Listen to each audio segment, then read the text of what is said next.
wrestling with wrestling's past and present. How old were you? I was -3. See, JR is trying to contain Jim Ross. McFlurry, It's Mick Foley. Definitely not his, the barn burner that Leif Cassidy and Tiger Alley Singh was, but, we'll leave that there. We digress. God, I hope that storyline ends soon. And 6 to 8 weeks later, they mail you a freaking magnet. Yep.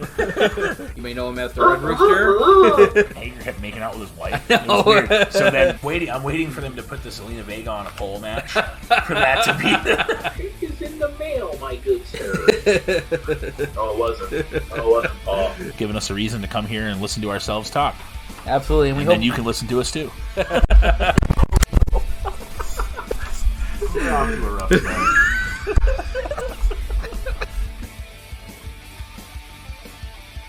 This is Wrestling with Wrestling's Past and Present. I'm Tim Kurt. I'm Roland Fulis. And I'm Mongo. And today is episode 61, and we're talking about the 10-year anniversary of the 2011 Royal Rumble, which both of you guys attended to in Boston. That's what I was going to say, and 2 of us were there. Yeah. Right. Also, I don't know if you fans caught, as some of you guys did, after we recorded the show last week, we ended up getting on Spotify. So I know we haven't officially announced that through the podcast, but anybody listening on Spotify, thank you. We're just 3 guys shooting the shit about wrestling. So if you guys enjoy it, download it, listen to it, agree, disagree, let us know. And we'd love more communication from you guys. So it's pretty cool that it was actually Tim and Mongo's doing. I didn't really do anything. I just kind of agreed with it, and they pulled it together and got us on Spotify, which is huge, I think. You know what? Teamwork makes the dream work, to sound cliche. And like Roland said, we appreciate any feedback, good, bad, or indifferent. Tell me I sound like shit. It's all right. I'll fix it out. We've come a long way. If you go back and listen to the first couple of podcasts, or even like the first couple of months of podcasts, our sound quality has to be way better than it was. Oh my God, it was awful in the beginning. Yeah. So, anybody that's been with us from the beginning, thanks for hanging with us. And anybody else that we pick up through Spotify, thanks for coming along. Even if you only listen to one episode, you don't like it. It's cool that you tried it. You probably won't hear this because it won't be the one episode, but whatever. It's cool. Like I said, it's awesome because Spotify is such a huge platform. So it's pretty cool to get on that. And, as people stumble across it, they type in wrestling and we pop up, so it works out good. Absolutely. So, you guys wanted to start off by telling a little bit about your experience at the 2011 Royal Rumble? Well, it was actually Mongo's doing, ironically enough. He sent me a message, me and my friend Glenn, friend Glenn, he came with us, and he pretty much texted us, "Hey, the Rumble's coming to Boston. You want me to see if I can get tickets?" I'm like, "Oh, yeah, I do." And at one point, we were going down in Glenn's car, but his car wasn't inspected, so we ended up taking my car down. Again, a little bit too much into it, but we saw the Mini Cooper guy jamming out. That's an inside joke. There was a guy we were driving alongside of that was in a Mini Cooper, just going to town, like air drumming, like singing. But he was living his best life in his Mini Cooper. Yeah. Mongo actually looked for the video a while back, couldn't find it. Hopefully it pops up. It should pop up in our memories here pretty soon, I would think. I'm hoping that it comes somewhere in there. And we, so we drove down, and we had balcony seats. I mean, they weren't great seats, but they weren't terrible. If anybody hasn't been to the Garden, the TD Garden, they called it the Bank North Garden back then. But if anybody hasn't been to the TD Garden in Boston, there's not a bad seat in that place. They did really well to make sure that it's not an old building that has bad seating or bad views. No matter where you sit there, you'll be able to enjoy. I've sat there for a Raw House show in the Loge area. I've sat in the balcony for hockey games and the Rumble. There's no bad seats in that building. No. Yeah, and the balcony seats were because 10 years ago is okay. I just want to get to the Rumble. My goal was always to go to the Big Four. And when I find out that the Royal Rumble is in our backyard, like an hour away from us, it's like, all right, who's wrestling fans? Who's coming with me? Because I'm not missing the Rumble. You're also not like a fan enough to go by yourself either. You're like, I'm not that guy. Like, I want to take at least somebody with me. Like, you're that guy, buys the aisle seat and just sits there by himself the whole time. And if you're that person, I apologize. If you're listening to this, sorry. His name is Sign Guy. He's usually up front. he's been replaced by the smiley face T-shirt guy. I went to a house show in Asheville, North Carolina, because I was down there for work, and they just happened to be there that first weekend we were there. And I remember looking around, and again, this is North Carolina, so again, if I offend anybody that lives down there, I remember looking around, and I was surprised at the amount of not hickey-looking people that were there. It was actually pleasantly surprising. So that was a going joke. We're like, oh man, we're going to be like with all these inbred guys. So, but there was a lot of people that just had one seat on the aisle. So I don't know if their family didn't like it or like whatever, but there were, guys my age and maybe even a little bit older that just sat on the aisle, watched the show and left. So, I mean, I guess there's people that do it. So, I mean, one of the things I love when we do these pay-per-views, when we watch these, is I like looking at the crowds because I feel like the crowd demographic has just drastically changed. And I know it's probably cliche to say, but spoiler a little bit, like during this match, there's this one older guy. So if you find Sign Guide, if you don't know who Sign Guide is, he's the guy with the red hat and the blue mechanic shirt. Look slightly to the right. There's this old guy who's complete awe the entire match. Every match, just completely not. And it's great because it's like part of me is like, that's funny. But I'm like, no, part of that's amazing because this old guy's probably by himself, like Roland said, on the aisle and just enjoying his life.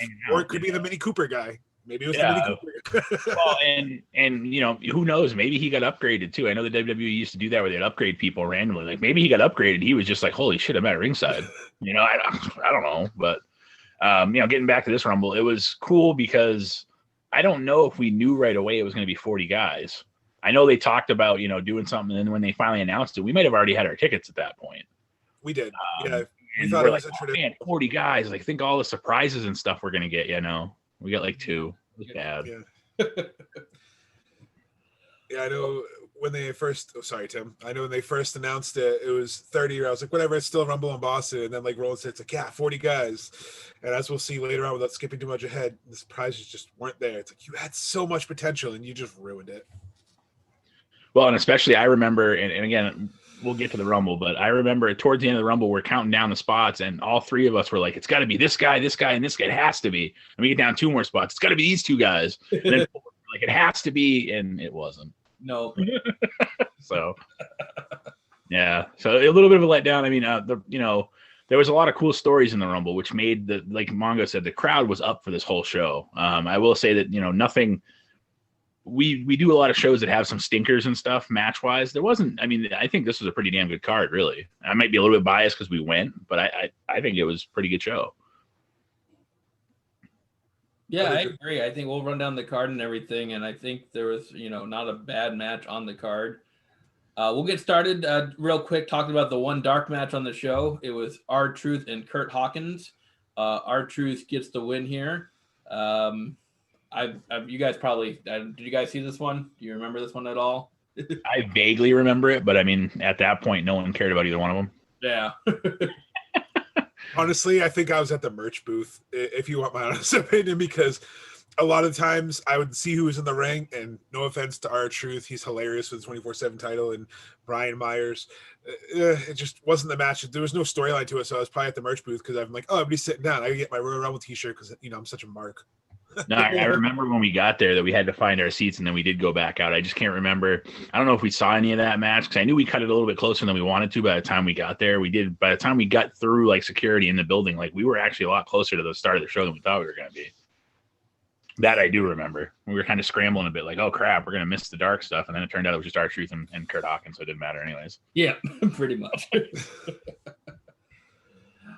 But we start the show off, the actual card, with a World Heavyweight Championship match between Edge and Dolph Ziggler, who's being accompanied by his girlfriend, Vicky Guerrero. There's a stipulation in this match that Edge cannot use the spear. Vicky Guerrero banned it on SmackDown the couple nights before. And if he uses it, he'll lose the championship. I thought this was a really solid opener for the show. I thought it was a really good match. You had the shenanigans with Vicky Guerrero and Kelly in there. With her ass hanging out. Yeah, pretty much. Yeah. Kelly didn't have pants on it, and the fans at ringside were going nuts. The ones on that side were like, "Oh, it's her butt." Her butt sticking out. But anyways, sorry, Tim. I didn't mean to cut you off. That was my one observation from it. So there was a ref bump in there. So when the ref was down and Vicky Guerrero was down, Edge, what's going to happen? He's going to use the spear. Illegally. As Michael Cole made sure he pointed out like 100 times.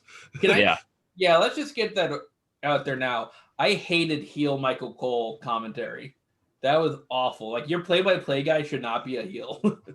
Well, and I think he was so over the top. Like Vince was probably like, "Damn it, you need to make sure these people know you're a bad guy." And I think he went way too far trying to prove that he was a bad guy. And to be honest, like you said, usually the color guys are the heels. So it was weird that the play-by-play guy was a heel. Yeah. He's a heel, motherfucker.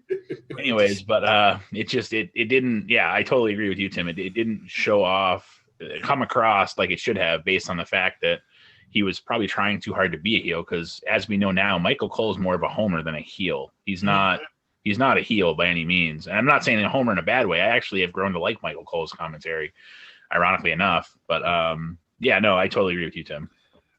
I mean, I think he's one of the most underrated announcers. I mean, he's been doing it for 2 decades now plus.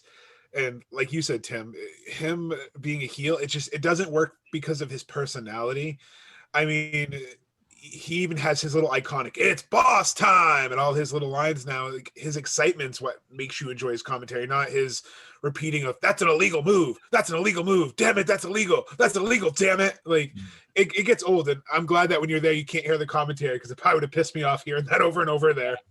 Well, and that's what makes him, like I say, that homer, is that, like, and I know some of you guys that live in the Boston area can relate. Like, Jack Edwards for the Bruins is a homer. Like, just the way he announces, it's the same way Cole does with the boss time and the big dog and all the stuff he does is what makes. But you can tell he enjoys doing what he's doing, and he's definitely not a bad guy. He's definitely a face, and I mean, go back, like Tim said, go back over and look at the commentary duos. Usually, it's the color guy that's the heel, because usually the you have guys like JR was never really a heel. I mean, they tried that stupid Razor and Diesel thing with the barbecue sauce and Steve Williams and all this garbage they did in the middle, and that didn't work. But I mean, that was the only time. I mean, he really wasn't commentating; he was kind of managing. But like, still, there was really no play-by-play heel guy. So it's a good point by Tim that I totally agree that Michael Cole being that over-the-top heel was not good. But yeah, the actual match though between Edge and Dolph, I thought was really good. Despite the commentary, and it was really, I thought it was a really cool way to start the show. Yeah, I mean, when you have the Rumble going on last, you have to spread out your matches. You can't have 2 title matches and then the Rumble, because then no one really. I mean, the Rumble's still exciting, but that title match in the middle probably going to have people not really caring. It'd be like the first one and then the sandwich. But yeah, no, perfect way to start it off. Two guys that are still going, that are probably going to be in this year's Rumble. Mm-hmm. Realistically, I don't see. I mean, we know Edge is going to be. I don't know if Dolph's technically going to be or not, but I assume he will be. And yeah, I think that I don't know how else you can start a show off better than those two guys. And I'm a huge Edge head, Mark, whatever you want to call it. I loved it. I loved it then, and watching it, I remembered the match, and I love that they both can go, and Ziggler is just such a good seller. And, some of the moves he takes, yeah, he's over the top, but I like it. It's very Shawn Michaels-esque. And I know that's sometimes a knock on him, but when he even took that spear, like just the way he sells the spear, it looks more impactful. And it's weird to watch this again, because at the time this was Edge's last Royal Rumble, because this is the year he would have to unfortunately retire. Yep. So it was cool that he got to have this title match, and then he got to have this moment last year coming back. So it's kind of weird that the Royal Rumble is like Edge's calling card now. And Vicky as a heel is great. A side note, met her on the cruise. Nothing like her character at all. Sweetest person I've ever met. Also has a podcast if you ever want to hear some good insight into her life. And she's super nice. And I got to hear her excuse me live. My ears still hurt. Let's just put it that way. So we move on with another title match, this time for the WWE Championship. The Miz is in the middle of his championship reign here. He's accompanied by Alex Riley. He's going to get a win over Randy Orton in about just under 20 minutes. Throughout the match, there's a whole bunch of shenanigans with Alex Riley. And then the new Nexus comes out, distracts Randy Orton, and CM Punk comes out, hits the GTS, pulls the Miz on top of him, and gets the win. I thought they kind of missed an opportunity with the new Nexus. I know it's a side note, but I feel like it could have been so much more. Punk had that cult following even before he was a cult leader. So I think they missed a lot of opportunity with Punk throughout the years, and I think that's one of the reasons why he hasn't come back yet. is I think that he realizes that they kind of screwed him over more than people even, like, when you sit back and think about it, it's like, wow, they missed this, they had him, wrestle hurt, all this stuff. But the match itself, I mean, I've never been a real big Miz fan. I appreciate what he does. I appreciate that he's been in the business long. And for me, I'm not a fan of like either one, like face, heel. Like some people obviously you're going to pick heel Randy Orton over face Randy Orton any day of the week. But like Miz, it's just, he's there. He's dependable. He's reliable. But I've never been like, oh yeah, it's the Miz. Like I never, for what he does. And, Daniel Bryan said that thing about how he wrestles, soft so he doesn't get hurt and whatever. I mean, it's a good point. I mean, he hasn't been hurt. He doesn't miss time. So he's dependable. But I've never, no matter what character reincarnation has been in the Miz, I've never really cared. That time he paired him with Ric Flair, no one cared. That didn't last very long. But Randy Orton, again, two guys are still doing it today. And, this was 10 years ago. And there's two guys still doing it today. So the match itself was probably a little longer than it needed to be. And yeah, I like how Michael Cole, it's A-Rye doing his heel, Alex Riley thing, as Tim pointed out from the last match, the over the top heel. And it was funny during that because Stryker, weird combination here, Stryker with the King and Michael Cole, just a weird combo. But it was funny because then they were pointing out how it was illegal and that he was a hypocrite from the first match. So I mean, it made sense. But again, it wasn't a bad. Again, there was no bad match on this card, so it wasn't a bad match at all. But it was what it was. That the Miz goes on to WrestleMania, the main event, and beat John Cena at WrestleMania, or face John Cena at WrestleMania. So that's his like calling card. I faced John Cena at the main event at WrestleMania. This is where he got it. Mm-hmm. It was definitely a typical Randy Orton match where he kind of controls the match for most of it. I like Randy Orton. And then it was kind of, they went into a regular match, and then the CM Punk interference at least made it fun, at least kind of told the story. And I agree 100% with Roland. They dropped the ball on the new Nexus. I still have my new Nexus shirt just because it was also one of the coolest designed CM Punk shirts they had with him and the lightning bolt. Mm-hmm. And even some of the guys from the new Nexus today are still having wonderful careers. I mean, Husky Harris, Bray Wyatt, The Fiend, like they had such talent in there. David Otunga, they had, Michael McGillicuddy, who's still kind of wrestling the independents, and they couldn't figure out what to do with him. And that could have been such a good faction to really push CM Punk to another level. Not that he needed to be pushed to that level because he could do it on his own, but actually give him the chance to roll with it. Well, and he got there eventually, thankfully. But I think that, like you said too, it's unfortunate that you had a lot of surrounding guys that could have done a lot to make that mean more. And they had them brain. It makes you wonder if you had Wade Barrett still in that Nexus instead of doing the core thing. What if Wade Barrett could have been Punk's like right hand henchman, that thing could have been really good. Yeah. Because Barrett's a bruiser, he's a big guy. Like, I mean, he's not like almost is for AJ now, but I mean, he could have been similar. He could have been his heater, and it probably like Gallows was when he was in the Straight Edge Society. You had to have that big heater. Barrett could have been that guy, and I think it would have been really believable. But yeah, they dropped the ball on that. I mean, I'm a Punk mark. We've gone through that. I've followed him right from ECW up, and it was WW ECW. But it wasn't, before that. But yeah, no, it wasn't a bad match. I know we're kind of rambling about it, so probably should move on to the next one before we run out of time. Well, that next match is a fatal four-way for the Divas Championship. Originally, it was supposed to be a 2-on-1 handicap match between Lay Cool, which is Layla and Michelle McCool, or Mrs. Undertaker, against Natalya, who's the Divas champion here. But we get a note from the anonymous Raw general manager, which I always hated that storyline. Before you go any further, do you guys know that was originally going to be Hornswoggle? That was the original plan. If the people breaking the fourth wall here, if the people that listen to this didn't know that was the original plan. And well, they kind of revealed it as he was supposed to be a guy from New Jersey, but he couldn't do a Jersey accent. Like if you listen, I've used Audible to listen to Hornswoggle's book, and he actually reads it, so it's pretty cool. But Dylan says, he goes, that was their thing. They wanted him to have a Jersey accent. He had to be this guy from Jersey, and he was going to be the general manager that had been playing everybody all this time, and he couldn't do a Jersey accent, so they scrapped it. Yeah. So it was just, not to cut you off, I just thought it was a good point to mention it. But yeah, that was such a weird storyline, the general man. And then it just died. Like, it just went away because it didn't have the traction it should have had, all because Hornswoggle couldn't do a Jersey accent. Mm-hmm. Just like GTV disappeared. Yep. Yep. All right, Tim. Sorry, I didn't mean to cut you off. Keep going. All right. I wanted to point that out before I forgot. So the GM announces that it's going to be a fatal four-way match with Layla, Michelle McCool, and Natalia, and the following diva, which it was kind of a letdown. I thought it was going to be kind of a bigger surprise than it was. It was Eve Torres. No disrespect to Eve. It was kind of a cool finish where they had the double pin, but the referee only counted Eve Torres' pin.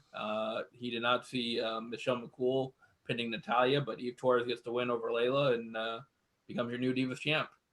And I mean, if there was ever a match on the card that was a little bit of a letdown, like Tim said, having Eve come out, I mean, it didn't really matter too much. And I remember this was the match that people popped for at the beginning because, you know, you always pop for the entrance, and then kind of afterwards they were on their hands most of that match. That's one of the things I do remember, is that this wasn't as entertaining as people had hoped it was going to be. No, I think you're right. We all knew the Royal Rumble was coming. You know, no disrespect to the competitors in the ring, but I mean, they only got something like 5 minutes anyway. So this was just kind of like a filler to get people like calm down before the Royal Rumble. And I feel like this was kind of a foreshadowing into the, like Tim said, this was the surprise. I think this was the foreshadowing into the surprises we were about to get, the letdowns. Well, speaking of that, we end the show with the 40-man Royal Rumble match. Obviously, you all know it's normally 30, but this year was a 40-man Royal Rumble for a World Championship match at WrestleMania 27. We'll run down the participants here.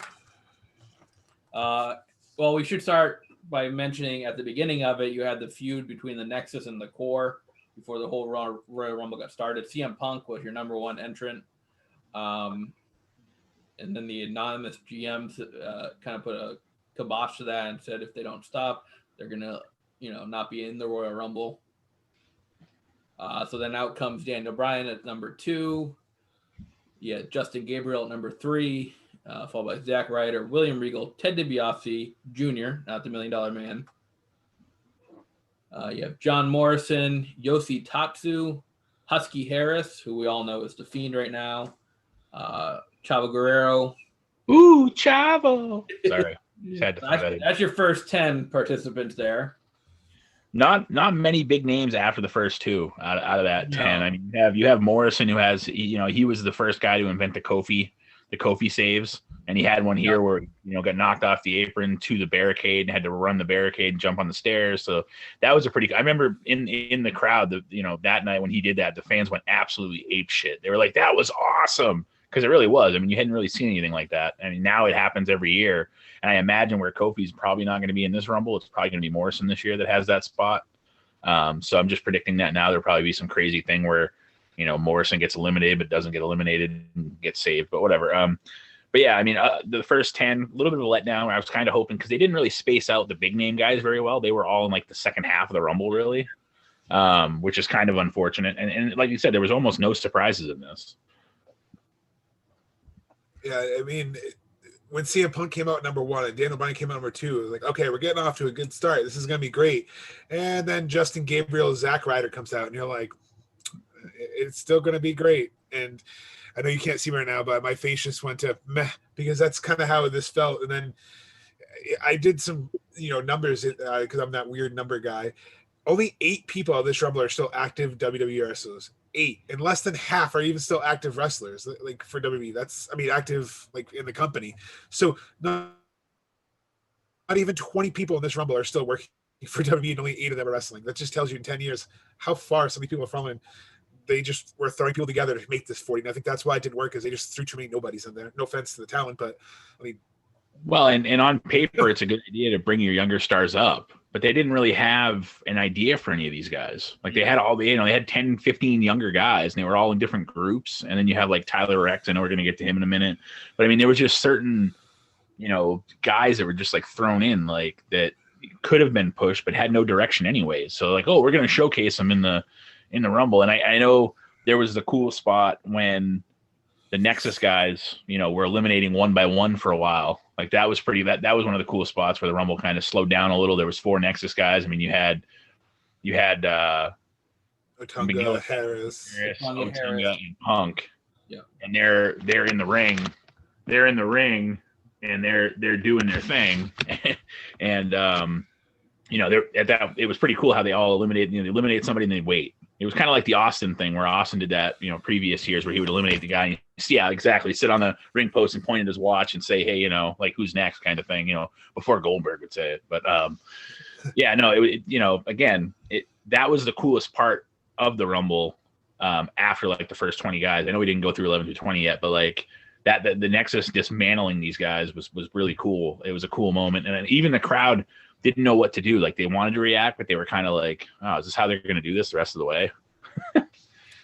That's how it felt being there. It was like, I liked it because again, I was a big CM Punk fan at this time, and starting to come back around, especially the more I learn about it, and not be so butthurt about it. And I just remember watching this and being there live, and like, okay, I get it. They're making the Nexus dominate because they need that dominant faction, so it made sense to me. And then, like you said, it was cool to set the first half of the Rumble. Like, okay, who's going to stop the Nexus? Who's going to stop CM Punk? CM Punk's obviously going to WrestleMania. Running down some of the more of the participants. At number 11, you have Mark Henry, then JTG. Brooklyn. Sorry. Michael McGillicuddy, who you might know as Curtis Axel. You might know as Joe Henning. Joe Henning, yep. We have Chris Masters, David Otunga, Tyler Rex, Vladimir Kozlov, R-Truth, the Great Khali, which I guess they try to make that up as kind of a surprise. Yeah, they're like, oh, he's back. It's like no one knew he left. Mason Ryan is number 20, who's part of the new Nexus as well. Then one of the two surprises in the Royal Rumble, you had Booker T. Yeah, this made the place go nuts because you're halfway through the Rumble at this point. Number 21 is Booker T, and I remember we all looked at each other and we were like, finally, a surprise. Like I remember, and that was the thing. Like all the way down, we were talking about, man, it's 40 guys. They have to have. Like I remember we were thinking like the 40th guy was going to be Triple H for the longest time. We're like, he's coming back. He's coming out. It's got to be. And this made the place go nuts, and this was shortly as the Nexus guys were starting to lose a little bit of steam. Like Khali came in and eliminated one of them, but then Mason Ryan came back. So like they still had a bit of an advantage. And then when Booker T came out, and then John Cena came out after that, not to step on you, but at least then it started picking up. But like I said, the first half of this, the first 20 guys, there wasn't anybody in it.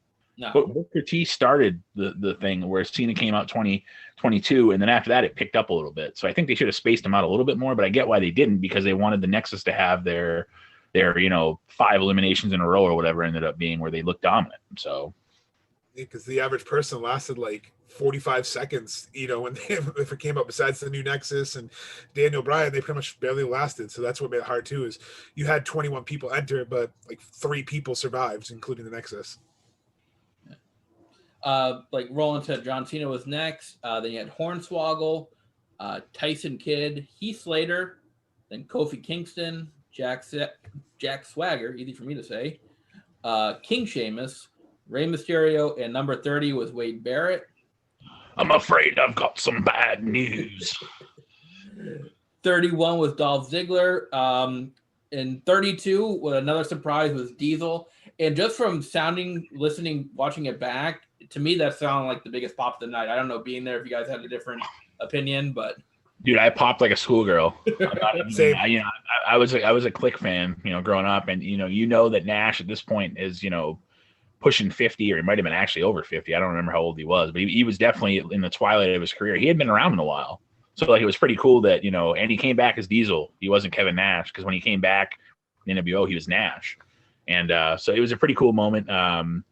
And yeah, after he comes out, it's like, oh, there's got to be, and like I said, we're sitting there counting down, like there's 5 spots left. It's got to be this guy. And then like somebody comes out that's not even that guy. We're like, shit. We're like, all right, so there's 4 guys left. Who out of those 4 don't we want to see now? And unfortunately, that's how it went. I remember, we definitely popped hard, because like Roland said, you heard the music for Diesel and you're like, wait a second, it's not him come back as Kevin Nash. It's him come back as Diesel, who we hadn't seen since the early 90s. Mm-hmm. Yep.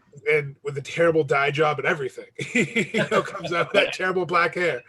But I will say this: he actually looked really good in the ring. Like he didn't look old and slow yet. Like I know he had that comeback a little bit with Punk when when Triple H angle and stuff like that. He looked slow there, but I know this is the Rumble and he didn't have to go very long, but he looked good. He didn't look out of place and slow, and he didn't look his age. He didn't look like an old beat down wrestler. So after Diesel, you had Drew McIntyre. What has he become now? Right. He was at 33. 34 was Alex Riley. 35 was The Big Show. Ezekiel Jackson was 36. At 37 was Santino Marella. Then Alberto Del Rio, Randy Orton, and then number 40 was Kane. Couple things. Santino Marella hides outside the ring, went through the bottom rope. Alberto Del Rio thinks he has won the Royal Rumble. The referees wave it off. Santino Marella is technically still in the match, and then they all play it up as it was going to be the biggest Royal Rumble upset in history, and then it wasn't. Dude, that Cobra spot though, the way they played that up and Santino's face and stuff made that like it made it somewhat believable because even he was like gulping and stuff like, oh, I don't know what I'm supposed to do here, but I'm going to do this Cobra, and it's like, oh, I mean, you knew he wasn't going to win, but at least he played it off like he thought he had a chance to win. Yeah. But yeah, no, it was definitely a cool spot. They seem to do that every year. I mean, they go back to when Shawn Michaels eliminated the Bulldog. The Bulldog thought he won the Rumble. Shawn Michaels only 1 foot touch. He comes in, knocks him out, and wins the thing. They seem to do that almost once every year where a guy gets eliminated but doesn't or gets forgot about. And this is kind of a cool way to do it because we were there, so we didn't even really see him go out onto the bottom rope. Like because it was on the far, so that was on the camera side of the ring. We were sitting on the hard cam side. So even though we were sitting that way looking, we didn't even see Santino roll out under the bottom rope. I don't remember it anyways. And then I remember Del Rio winning, we're like, shit, he won. And then we're like, wait, something's going on. And we're like, oh, Santino, great. Yeah, talk about being disappointed twice. We're like, oh, Del Rio won. Oh, Santino won. Oh, Del Rio still won. Yeah. And fun thing I remember about Alex Riley, he wasn't supposed to go out because I remember being there, and I won't keep this long because I know we don't have much time. I remember him being in the corner with Cena and Kofi, and I remember Cena yelling something, and you could see him looking around, and he looked utterly confused. And I don't know if it shows well on the network version of it because I tried to look for it. You can't really see it. But Alex Riley accidentally eliminated himself. And I read by looking into it, because I'm like, that didn't look right then. And so I looked into it. He was supposed to be Santino. He was supposed to go onto the bottom rope and hide and come out and get eliminated by Del Rio. He screwed up, so they had to call an audible and do that with Santino. So I think that's kind of funny. And this obviously is one of the last big times we saw A-Ride too. So I wonder if he derailed his own career by messing up that spot. Maybe. I'm looking at my Facebook memories, ironically enough, and it literally, I summed it up saying that the Rumble sucked, Del Rio won, and I put in quotes, who the F? I said, no Triple H. So I summed up the whole thing. That's literally, we were counting, like I said, I know we thought Triple H was coming back in that Rumble, and he never did. So, but yeah, I think this is one of their better shows, honestly, even though the Rumble is still disappointing. I personally, I would say it was somewhere around a 7. Mm-hmm. Maybe 7.5. Even the Divas match, they didn't get a lot of time, but it still was cool. Like Tim said, it had a cool finish, so it made up for the match being kind of what it was. And again, this still wasn't when they were giving the women a whole lot of time anyway, so they couldn't really. They weren't quite wrestlers at this point. And I know that's not politically correct to say now, but that's how it was back in 2011. I mean, come on, the belt was a butterfly, so it's you not being politically correct is not the issue. And sorry to my fiance, she loves that butterfly belt. But yeah, I agree. I'd say definitely 7.5, 8. And I think I gives a little bump because I was there, so the atmosphere kind of made the pay-per-view a little bit better for me. But the Edge match was just phenomenal. The Rumble itself was executed well. It's just the winner sucked. No surprises. No, and that was the worst part of the Rumble was that, no one wanted to see Del Rio win. I know they were pushing him to be the next Rey Mysterio. They wanted to be the next Mexican star, and they tried it a bunch of times, and it just didn't work out. So, again, not a bad Rumble. And I get why they did what they did, but it's too bad they didn't have a few bigger names or a couple more surprises in the beginning part. You could have had, the Nexus eliminate surprise guys, and it wouldn't have been a big deal like they did with Booker T. They could have done that for like 3 guys. Right. But other than that, that's the only thing I think I would change. I think that, you have this hope of 40 guys and you think, oh, there's going to be all these surprises, and there was 2. Yeah. No, I kind of agree with you guys. I would probably give it around the 7.5 range, just with the 2 title matches themselves in the Royal Rumble. Yeah, it was a decent Royal Rumble, but probably disappointing with the surprises and the winner. Well, and like I said, I think face Randy Orton is nowhere near heel Randy Orton. And I know that Randy was kind of like face, but like not a face, but still, it's just he's a heel through and through. So if you have him in a program right now, like with what Bray Wyatt, the Fiend and stuff, and Alexa Bliss, and all, like that's the Orton you want. You don't want the high five. You don't want that guy because that's not who he is. So that made that match a little bit less for me because Orton was trying to be, he's playing wrestler. He wasn't being himself. He's a dick. I mean, he's a nice person with his family and stuff, but like it was a little bit of a letdown. But other than that, yeah, great pay-per-view from my perspective. And like Mongo said, probably because we were there, we were biased, but it was a pretty good show. Real quick, we're running out of time. Next week, we are talking about ECW double tables from 1995. We will be back next Saturday at 5. Until then, I'm Tim Kurt. I'm Roland Fearless. And I'm Mongo. And this is Wrestling with Wrestling's Past and Present. I hope you're all having a nice day.